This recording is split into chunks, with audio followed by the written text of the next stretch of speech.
An Iranian female competitive climber has left South Korea after competing at an event without her nation's mandatory headscarf covering, authorities say. Farsi-language media outside of Iran warned she may have been forced to leave early by Iranian officials and could face arrest back home, which Tehran quickly denied. The decision by Elnaz Rekabi, a multiple medalist in competitions, to forgo the headscarf, or hijab, came as protests sparked by the September 16 death in custody of a 22-year-old woman have entered a fifth week. Mahsa Amini was detained by the country's morality police over her clothing. Read more. Daughter stabbed violent criminal father in the heart, jury told the demonstrations, drawing school-age children, oil workers and others to the street in over 100 cities, represent the most serious challenge to Iran's theocracy since the mass protests surrounding its disputed 2009 presidential election. A later Instagram post on an account attributed to Rekabi described her not wearing a hijab as unintentional, though it wasn't immediately clear whether she wrote the post or what condition she was in at the time. The Iranian government routinely pressures activists at home and abroad, often airing what rights groups describe as coerced confessions on state television. Rekabi left Seoul on a Tuesday morning flight, the Iranian embassy in South Korea said.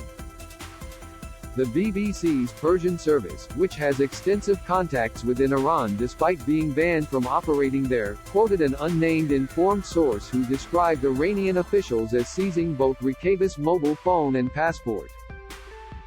BBC Persian also said she initially had been scheduled to return on Wednesday, but her flight apparently had been moved up unexpectedly. Read more. Families heartbreak as coronial inquest hears of cover-up. Iran Wire, another website focusing on the country founded by Iranian-Canadian journalist Maziar Bahari, who once was detained by Iran, alleged that Rekabi would be immediately transferred to Tehran's notorious Evin prison after arriving in the country. Evin prison was the site of a massive fire this weekend that killed at least 8 prisoners. In a tweet, the Iranian embassy in Seoul denied all the fake false news and disinformation regarding Rekabi's departure on Tuesday. But instead of posting a photo of her from the Seoul competition, it posted an image of her wearing a headscarf at a previous competition in Moscow, where she took a bronze medal. Calls to the Iranian embassy in Seoul rang unanswered on Tuesday. Rekabi didn't put on a hijab during Sunday's final at the International Federation of Sport Climbing's Asia Championship, according to the Seoul-based Korea Alpine Federation, the organizers of the event. Read more. Explained, what are kamikaze drones and how do they work? Explained, Federation officials said Rekabi wore a hijab during her initial appearances at the one-week climbing event. She wore just a black headband when competing on Sunday, her dark hair pulled back in a ponytail. She had a white jersey with Iran's flag as a logo on it. The later Instagram post, written in the first person, offered an apology on Rekabi's behalf. The post blamed a sudden call for her to climb the wall in the competition, although footage of the competition showed Rekabi relaxed as she approached and after she competed. It also sought to describe her travel back to Iran on Tuesday as being on schedule.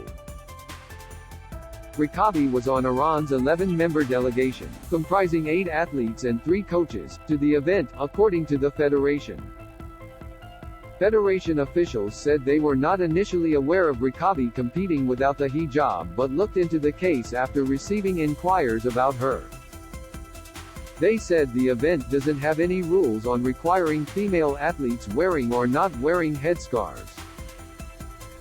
However, Iranian women competing abroad under the Iranian flag always wear the hijab. Our understanding is that she is returning to Iran, and we will continue to monitor the situation as it develops on her arrival, the International Federation of Sport Climbing, which oversaw the event, said in a statement. It is important to stress that athletes' safety is paramount for us and we support any efforts to keep a valued member of our community safe in this situation. The federation said it had been in touch with both Rekabi and Iranian officials, but declined to elaborate on the substance of those calls when reached by the Associated Press. The federation also declined to discuss the Instagram post attributed to Rekabi and the claims in it. Read more. Gold Coast Council inspectors photographing, rummaging through ratepayers' bins. Later on Tuesday, South Korea's foreign ministry acknowledged that the Iranian athlete and her team had left the country, without elaborating. Rekabi, 33, has finished on the podium 3 times in the Asian Championships, taking 1 silver and 2 bronze medals for her efforts.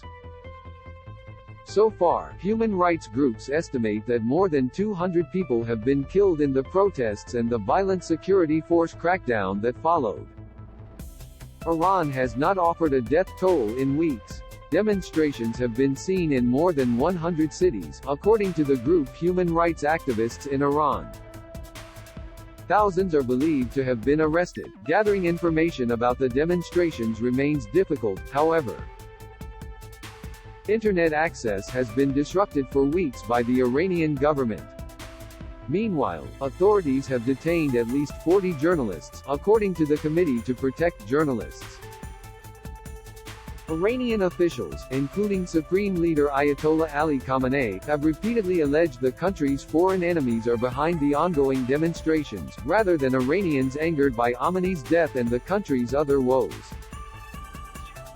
Iranians have seen their life savings evaporate, the country's currency, the rial, plummeted, and Tehran's nuclear deal with world powers has been reduced to tatters.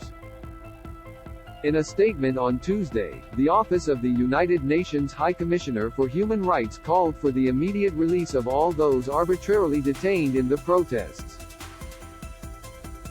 It also criticized the unabated violent response by security forces that has seen even children reportedly arrested and killed. The continued unnecessary and disproportionate use of force against protesters must stop, the statement said. Arresting people solely for exercising their rights of peaceful assembly and freedom of expression constitutes an arbitrary deprivation of liberty.